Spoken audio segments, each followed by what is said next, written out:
A'udzubillahi minasyaitonirrajim.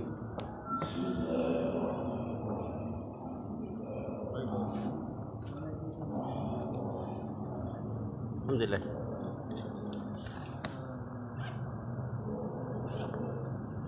Mangkene iki Yai Lukman kula paringi mentai. Ben diupload nang YouTube Yai Lukman. Iki mangke kula paringi mentai ben diupload YouTube Yai Lukman. Meneruskan kajian kita melalui kitab Riyadhus Shalihin, kitab hadis tentang akhlak karya Imam An-Nawawi. Dicapat namanya terlalu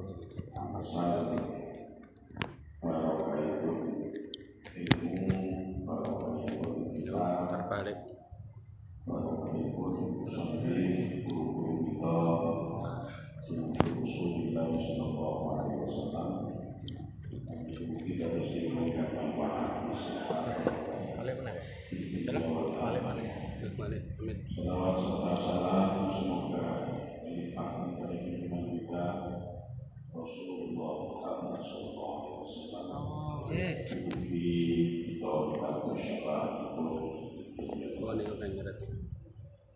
Bismillahirrahmanirrahim.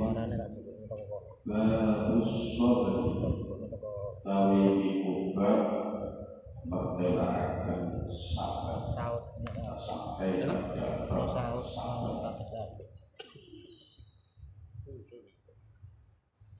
Mau kangen dan kalilo.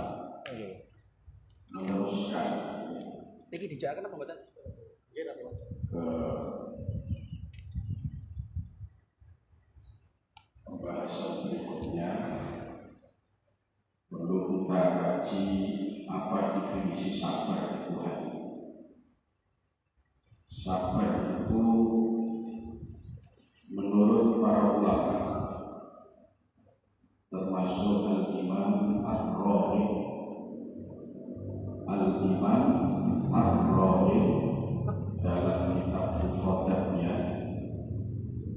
beliau memberikan definisi as-sabru habsun nafs.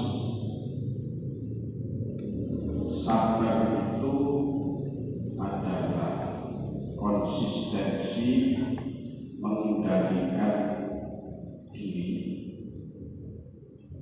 ala ma yaqtadihi al-aqlu wasyar'u,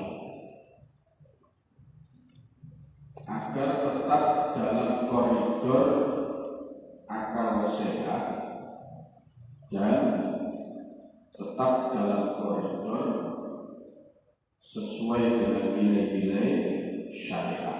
Itu jenis sabar.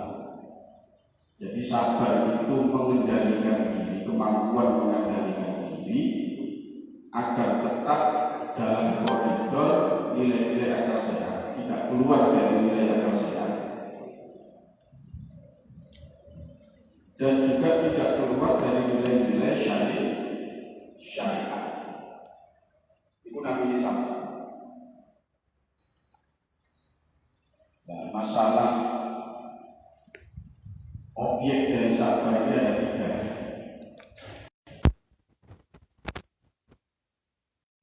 Sabar dalam menjalankan ketaatan kepada Allah Subhanahu wa Ta'ala.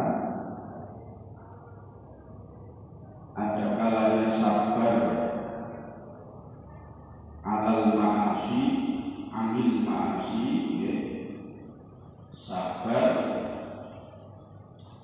teguh dalam konteks meninggalkan larangan-larangan Allah Subhanahu wa Ta'ala. Lalu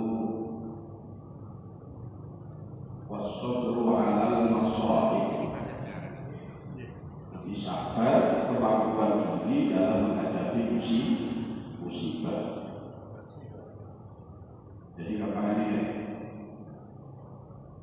Jadi si jenis sabar itu misalnya ketika kita mendapatkan musibah dari Allah, kita ditinggalkan orang-orang yang kita cintai, atau kita terkena ujian berupa sakit atau lain, maka ketika pulau panjenengan yang dinamakan sabar adalah ketika menghadapi hal itu, kita tetap di jalan yang tidak bertentangan dengan norma-norma akal sehat, norma-norma sosial yang maksudnya di sini, dan tetap dalam koridor syariat sampai ke lain syariat. Salah satu koridor syariat adalah tidak banyak mengeluh. Kalau sampai dari penyakit kali Allah, diuji kali Allah, terus banyak mengeluh. Ibadah yang ini namanya pulau panjenengan sudah keluar dari nilai-nilai syariat. Karena mengeluh itu seperti yang disampaikan oleh Imam Al-Ghazali dalam kitab Ihya, itu bisa mengeluarkan kita dari makom orang-orang yang sabar, dari derajat orang-orang yang sabar.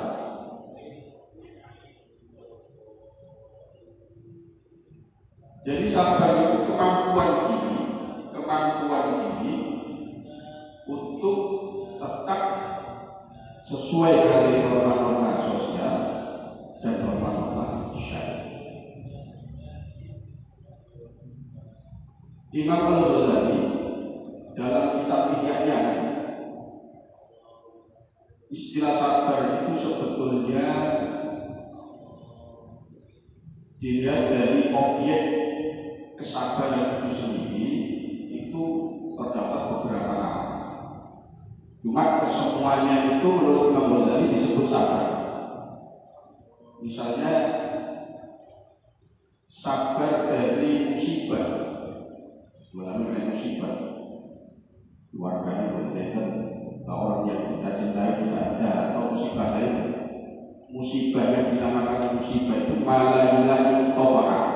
Apapun yang tidak menyenangkan hati kita, itu namanya musibah. Bahkan seandainya kita tertusuk duri, itu juga dinamakan musibah.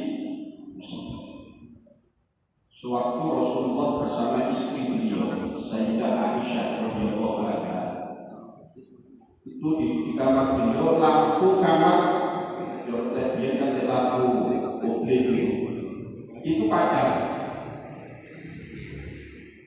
Rasulullah langsung istirja membaca inna lillahi wa inna ilaihi raji'un.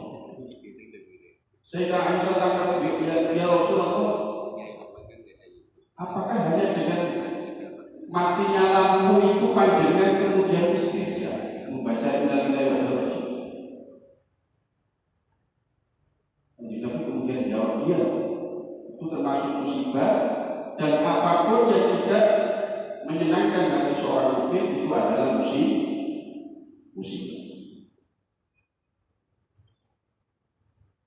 Ya, istilah sabar itu menurut Imam Al-Ghazali itu sebetulnya disandarkan ketika kalau sampean terkena musibah. Kalau sampean terkena musibah kok mampu mengendalikan diri disebut sabar.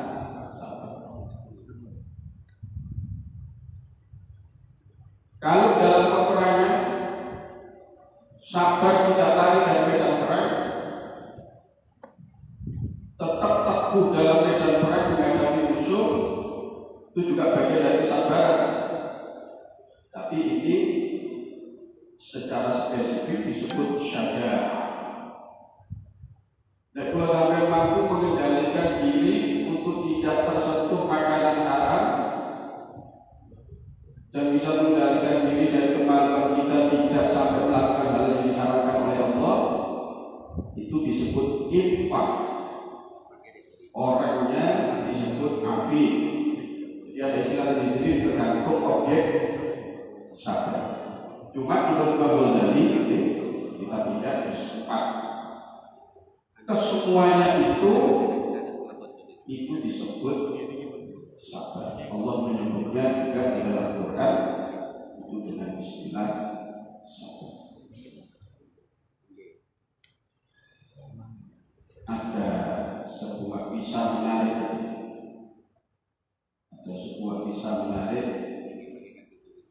Dari sahabat Nabi Muhammad SAW. Namanya Ummu Sulaim. Ini wanita yang takut, wanita takut, wanita kuat menghadapi musibah yang bisa menjadi tauladan kita di masa Rasulullah SAW. Ummu Sulaim itu istrinya sahabat Abu Talha. Istrinya sahabat Abu Talha. Ummu Sulaim itu punya anak kecil, yang ketiga itu dalam keadaan sakit. Abu Talha saat itu hendak bepergian. Apakah bepergian untuk bepergian di jalan Allah atau tidak, di situ tidak jelas. Bepergian Abu Talha. Si anak ini dalam keadaan sakit. Begitu Abu Talha itu bepergian, ternyata sakitnya anak itu tambah parah, sampai anak itu kemudian meninggal. Hebatnya Ummu Sulaim, begitu meninggal, baru saja meninggal, Abu Talha itu datang. Suaminya itu Abu Talha. Pas saya malam hari Abu Talha. Setelah itu Ummu Sulaim ini kok terus bojone kok disambati, nangis, luar biasa Ummu Sulaim. Dia tahu suaminya baru datang dalam kondisi payah, dalam kondisi kesel, mungkin pikirannya juga banyak terkontaminasi ketika di perjalanan, di emosinya mungkin belum stabil. Ummu Sulaim itu membuat satu langkah yang luar biasa. Jadi anak istri terjang itu diresiki kali Ummu Sulaim, dipacang. Kalau tadi dipukuli, dimodali, di ngakik, ditemui deket namanya kamarnya anak. Begitu Abu Talha datang, tanya, apa dia kabarnya? Alhamdulillah mas, saya. Alhamdulillah saya. Tidak seperti kemarin-kemarin dia sakit, sekarang kondisinya lebih baik daripada kemarin. Jadi bahasa Tauriyah, itu bahasa kalimat saya.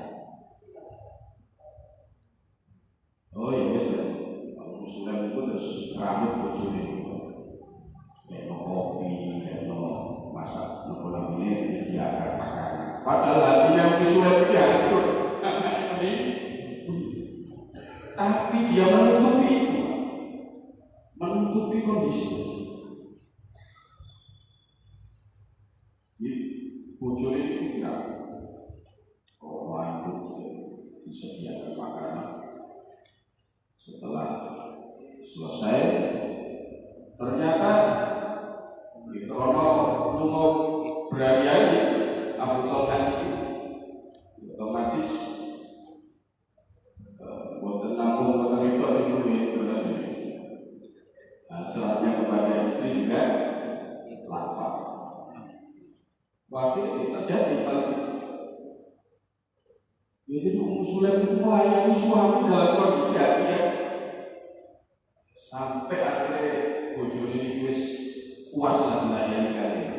Ummu Sulaim itu terus kemudian bertanya kepada Abu Talha, Mas, aku tak mengadu kepada saya. Oh iya, kenapa? tonggo sebelah itu. Tonggo sebelah itu dititipi barang. Dititipi barang nanti Allah. Nah, kok supaya barang di jalan harus dibuka kok muring masuk. Kok muring malah beruntu malah ngomel-ngomel kalau di barang yang gak dibalik. Padahal itu barang ini terus tidak lebih sulit. Jadi ini yang kita buka gelar. Itu berarti mau kagen, tak benar. Mesti nabi ya Allah. Jadi itu barang itu jalan lagi bertiga tahun. Umur dengan sih.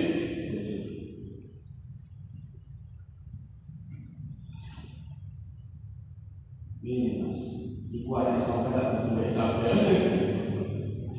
Ibu pun lebih dipakai terus. Ibu tu sebab ini mau dijalur ambil sendiri. Aku tolong juga ni boleh ya betul betul. Jadi sabar kali paksa tolong. Lu kok iso ekor be? Lu kok namanya mental sebenarnya. Adalah anak yang buatnya yang selama ini digagal-gagal. Anak pertama bisa memiliki mental sekuat baik. Ya mesti ya orang yang menjadi kamera menjadi saya sabar. Setelah anak ini dimakamkan, Abu Talha itu seorang dari Nabi Muhammad Sallallahu Alaihi Wasallam. Langsung kan Nabi jawab, muka-muka Allah barokai bengimu mati. Muka-muka bengimu mau itu dibarokai kalau Allah. Kita di Nabi sini, aku Nabi ini kabar kalimat tentang apa yang terjadi pada Abu Talha dan Ummi Sulaim, istrinya Ummi Sulaim. Ternyata subhanallah betul-betul malam itu barokah. Jadi setelah itu Ummi Sulaim itu ternyata malam itu oleh Allah dikaruniai benih yang ditanamkan oleh Abu Talha itu kemudian menjadi calon anak. Akhirnya Abu Talha itu kemudian dijoli kali Gusti Allah dua anak itu. Dua anak langsung giliran. Cukup tiap tahun saya tahu kayak kembar tujuh. Tiap tahun amal saya 2 tahun sekali. Pokoknya akhirnya rawi riwayat hadis itu dikutip dari Imam Ghazali menyebutkan dia melihat di Masjid Nabawi ada orang anak yang hafal Al-Quran sekali. Ternyata itu putranya Abu Talha. Jadi dia itu sabar. Orang itu kalau sabar, Allah akan mengganti yang lebih baik. Kan Nabi Muhammad itu riwayat Abu Salam. Ketika Abu Salam itu musibah, dia langsung kemudian inna lillahi wa inna ilaihi raji'un. Allahumma jurni fi musibati. Ya Allah, saya berikan jalan pahala saya atas musibah saya ini. Wa'luf li khairan, dan gantikan bagi saya yang lebih baik daripada yang telah kau ambil. Inna lillahi wa inna ilaihi raji'un. Ya apa itu hukumnya? Inna lillahi wa inna ilaihi. Bagaimana? Allahumma jurni.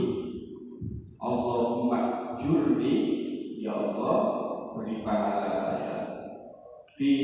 musibati dalam musibah saya. Itu kayak kata Allah bahwa musibah. Wakhluf li khairina. Wakhluf li khairina. Jadi dua kali. Allahumma jurni fi musibati. Allahumma jurni fi musibati. Wakhluf li khairina. Ummu Salamah garwane kanjeng Nabi Muhammad sallallahu alaihi wasallam ketika ditinggal wafat oleh Abu Salamah, ketika ditinggal wafat oleh Abu Salamah, dia sudah mendapatkan hadis ini. Jadi begitu Abu Salamah meninggal, dia langsung membaca doa Allahumma jurni fi musibati wa akhlif li khairan. Terus Umi Salamah mikir, lah iya, aku ini jaluk ganti sing kuwi apik. Apa ono sing kuwi apik timbang Abu Salamah. Abu Salamah luar biasa saing dia itu apa namanya, selain menghormati pelayan dari istrinya. Sampai Abu Salamah kagum dari Abu Salamah. Makanya dia terus berpikir, apa ono sing kuwi apik Pak Abu Salamah. Ternyata begitu masa nifasnya habis, masa iddahnya habis setelah ditinggal Abu Salamah, ternyata utusan Rasulullah SAW datang melamar si Umi Salamah. Lu itu gagal itu menanti duit, itu gagal itu menanti duit api. Lo pas jadi saya itu gimana? Begitu ya saya langsung masuk. Inna lillahi wa inna ilaihi raji'un. Allahumma ajurni fi musibati wa akhlif li khairan. Terus lo pikir, oh bukan dirinya itu. Jadi ini itu hijau itu ya. Cek rata-rata dan kok ya kembali bagi gue apa?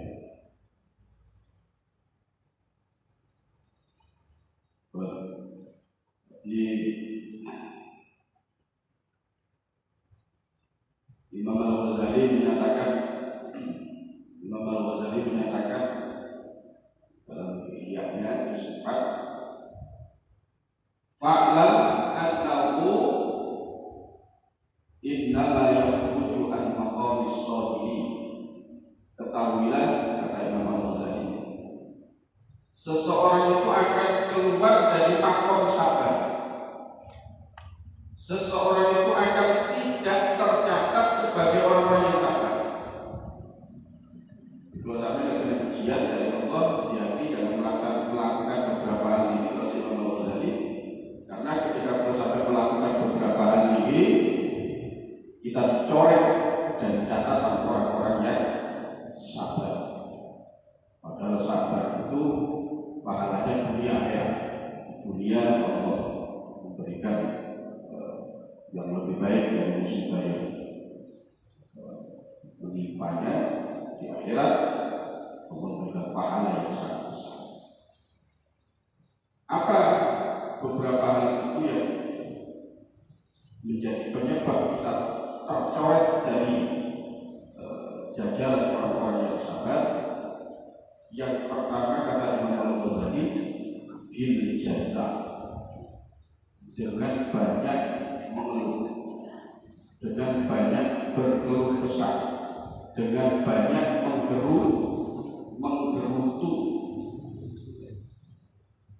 Nama bahasa brutal. Biasanya diberi ngomel. Jadi lagi musibah itu pun banyak mengeluh, pun banyak menggerutu, pun banyak berkeluh kesah. Omongannya disampaikan orang boleh makhluk itu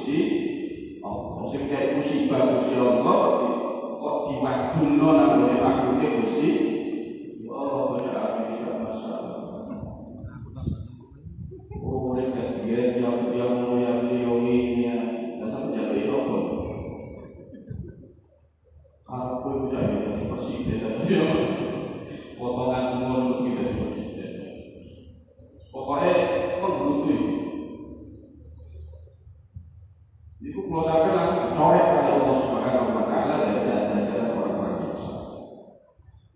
Iya, Pak. Yang kedua, wasyakil juyub, merobek bulan kelambi, bajunya merobek. Soalnya buatan kuat kali tekanan, kesedihan, tekanan kesusahan, sehingga kemudian kelambi sesuai. Wador bil hudud, pipinya ditabung.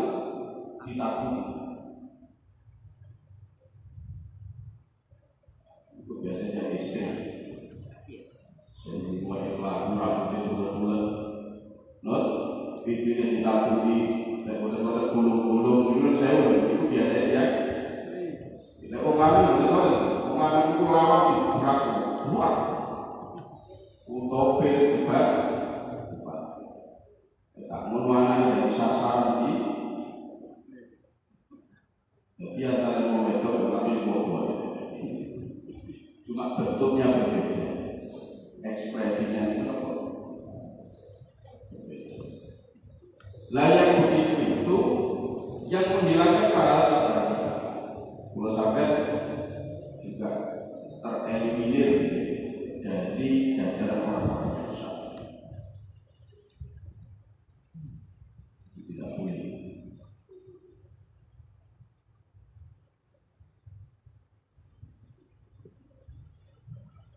Wal mubalaghatu fi syakwa. Terus berlebihan di dalam mengeluh. Berlebihan di dalam bahasa berbagai sampai si terang. Lek sampai namanya loro itu tidak mengurangi nilai pahala. Sambat itu tidak boleh. Sambat yang mengekspresikan seakan-akan tidak menerima musibah yang diterima, seakan-akan dia menolak. Dengan ucapan, dengan kalimat itu yang tidak diperbolehkan. Kalau hanya ngomong adu, ngomong dan lain sebagainya, itu sebut masalah. Tapi sampai mengucapkan kalimat-kalimat yang mengekspresikan bahwa dia seakan-akan tidak menerima takdir Allah, itu yang tidak diperbolehkan. Rasulullah sendiri ketika putranya namanya Sayyid Ibrahim itu meninggal dunia masih kecil umur 1 tahun, Rasulullah menangis mengeluarkan air mata. Sahabat Umar tanya, ya Rasulullah, nahaita an hal. Dan Nabi bilang apa? Yang saya awak dewa itu bukan dengan gini terjadi Nabi nangisnya itu. Jawab kan Nabi nama Nabi Rahmah. Ini tak termasuk mengeluh Sayyidina Umar. Ini pun bagian dari sifat kasih sayang itu terhadap anak.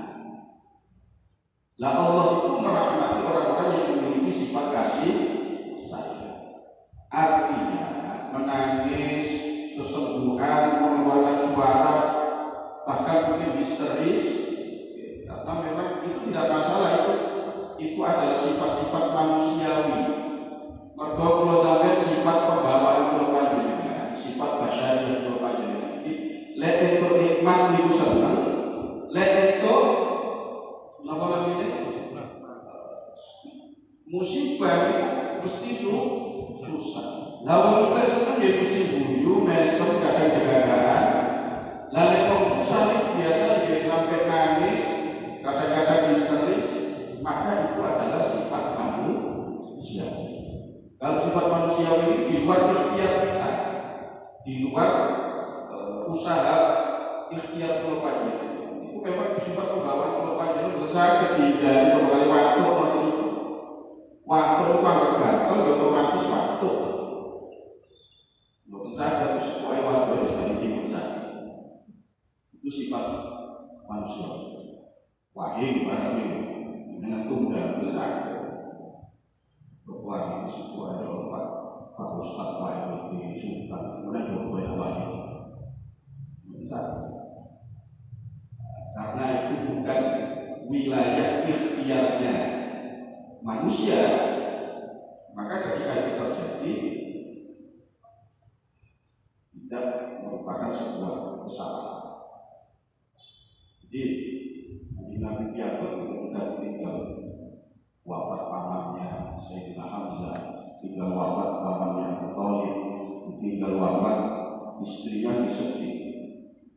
Rasulullah menangis, tinggal putranya Rasulullah menangis. Tapi itu bukan termasuk bagian dari jazak. Wa idhal ka'abat. Kemudian termasuk yang mengurangi sabar itu menampakkan kesedihan kepada orang lain. Wa ta'ayyul adab dan merubah kebiasaan supaya orang lain tahu bahwa kita sedang dalam kondisi musibah. Itu juga kurang bagus. Film albas dalam pakaian, mulai mari pakaian ireng-ireng terus makruh betul ya. Itu bagian dari menampakkan kesedihan. Ini biasa banget. Wal mafras wal maqtar wa hadhihi umur dakhilatul afdiyah. Ya, ini terkait dengan definisi musibah, definisi sabar. Insyaallah akan kita lanjutkan pada pertemuan yang akan datang.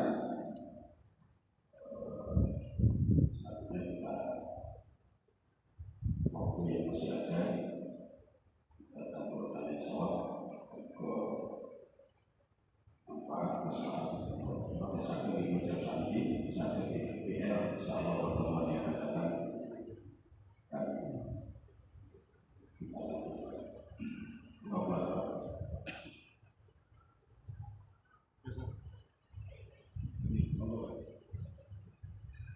Assalamualaikum warahmatullahi wabarakatuh. Terkait dengan sabar, Ustaz, tadi disampaikan bahwasanya kalau orang ini sudah terlanjur terbawa amarah, mungkin ngeluh ya, maka orang tersebut akan dicoret dari apa tadi, dicoret dari kesabaran atau termasuk orang-orang yang sabar. Nah ini apakah seandainya seseorang itu nanti di kemudian hari lebih baik dan tahu tentang ilmu itu dan kembali mungkin lebih baik tidak mengeluh, apakah tetap masih dicoret atau dirubah? Terima kasih. Assalamualaikum warahmatullahi wabarakatuh. Waalaikumsalam.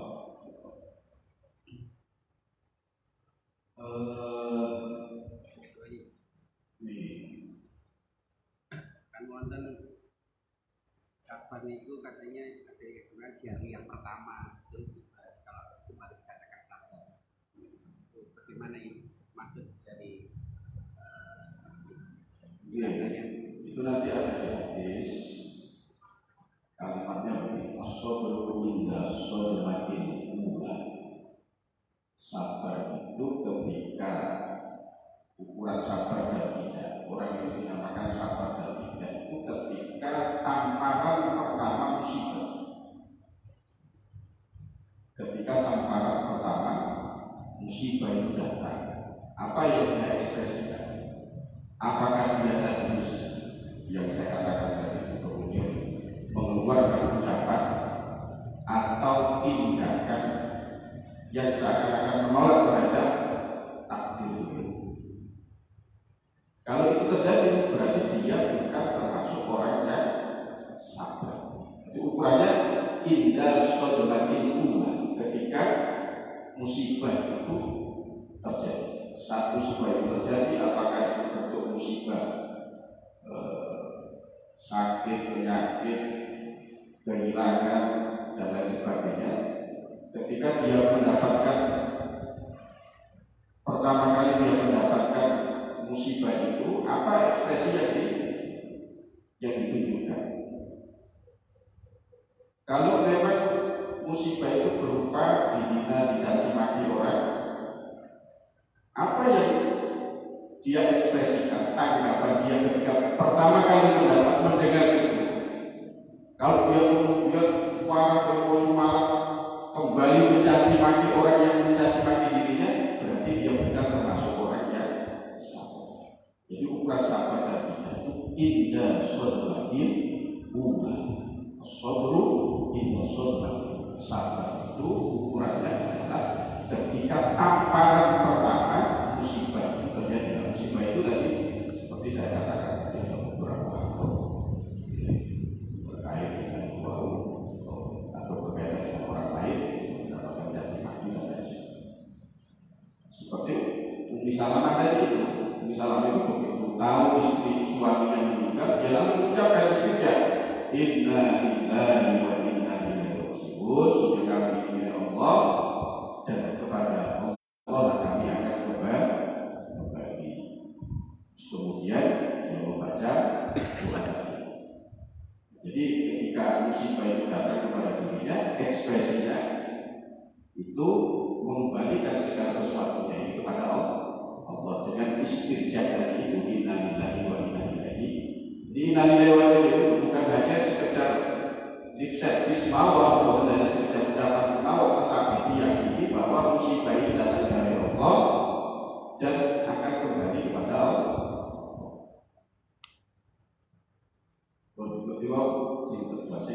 Si pertama ini, ya kok boleh mari ngoten terus dheweke sadar. Iya keliru. Terus kemudian dia menyesali apa yang sudah dia lakukan. Ini sebetulnya asbab nurutnya, sebab-sebabnya hadis tadi. As-sabru ila sabr. Jadi Rasulullah itu pernah melewati sebuah pemakaman. Ternyata di situ ada wanita yang menangis sesungguhnya, menangisi mungkin orang yang dicintai, suaminya, anaknya yang meninggal. Wanita itu di makam itu menangis terseduh-seduh, bahkan histeris ketika menziarahi orang yang dia cintai. Nah Rasulullah datang menegur wanita.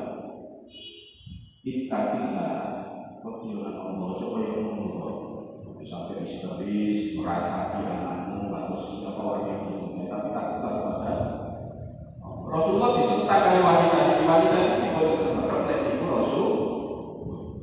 Rasulullah diboleh balas ketiga. Di hadis ini menunjukkan bahwa selain masalah sahabat tadi, bahwa wanita ini menurut para ulama diperbolehkan untuk berziarah kubur. Buktinya wanita ini ketika ziarah kubur tidak dilarang oleh Rasul. Itu hadisnya sahih. Hadisnya nanti juga ada di kitab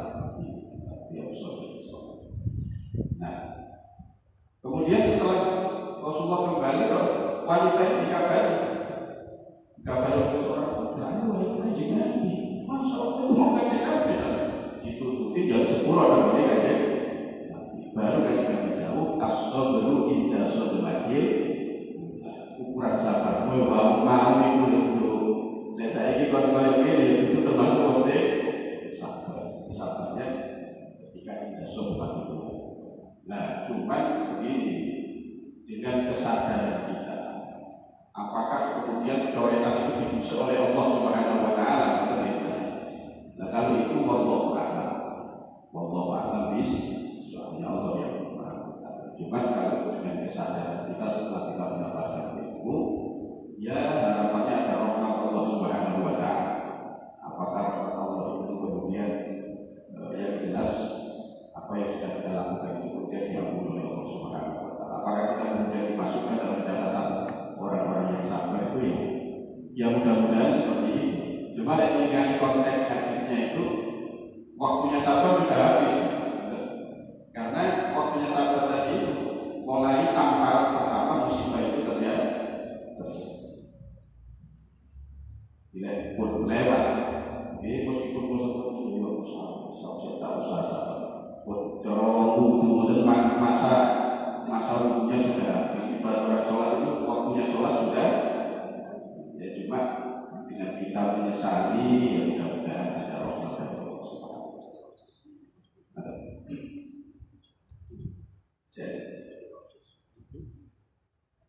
Ini apa tuh ini? Ada lagi? Ya, monggo. Tiga 9 siswi.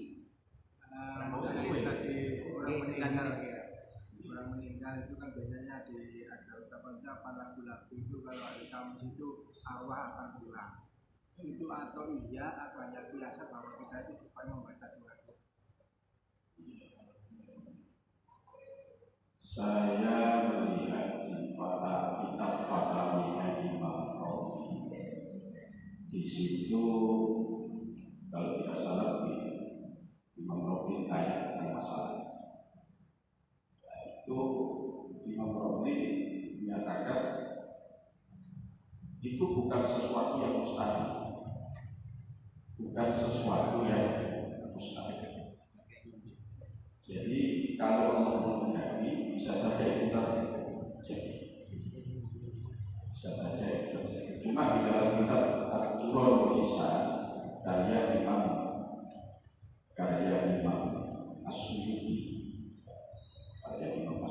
dalam kitab At-Turul Lisan itu disebutkan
ditunjukkan kondisi keluarganya yang masih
bisa jadi benar. Kenapa? Karena di Quran disebutkan di akhir surat Al-Baqarah itu wattaqullaha wa yu'allimukumullah. Bertakwa kalau kamu kepada Allah, niscaya Allah akan memberikan pengetahuan kepadamu, yakni pengetahuan yang tentang rahasia-rahasia Allah di dalam ciptaan-ciptaannya ini, juga yang pengetahuan itu tanpa proses belajar mengajar. Jadi pengetahuan secara laduni, pengetahuan secara ilhami dari Allah Subhanahu wa Ta'ala. Itu kalau memang orang-orang betul-betul bertakwa, bisa jadi dia mendapatkan janji Allah Subhanahu wa Ta'ala. Ini gua oleh wong iki kaya awak dhewe ngeten iki nggih. Wis dianggap anu mawon lah, intermezzo.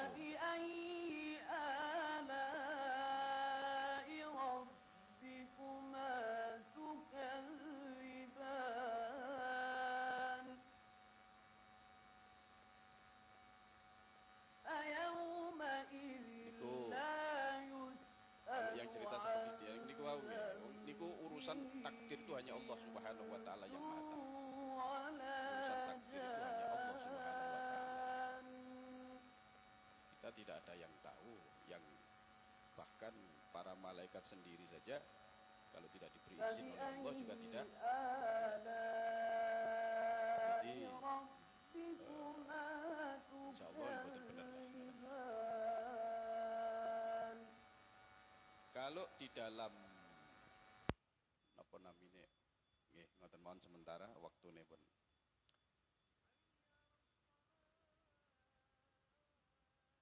Sampun nggih. A'udzubillahi minasyaitonir rajim. Bismillahirrahmanirrahim. Allahumma shalli wa sallim ala sayyidina Muhammad wa ala alhamdulillahirabbil alamin. Allahumma anfa'na bima 'allamtana wa 'allimna ma yanfa'una. Barik lana bima 'allamtana wa 'allimna ma yanfa'una fid dunya wa rabbana atina fid dunya hasanah wa fil akhirati hasanah. Sallallahu alaihi wasallam. Fatihah. A'udzubillahi minasyaitonir rajim. Bismillahirrahmanirrahim.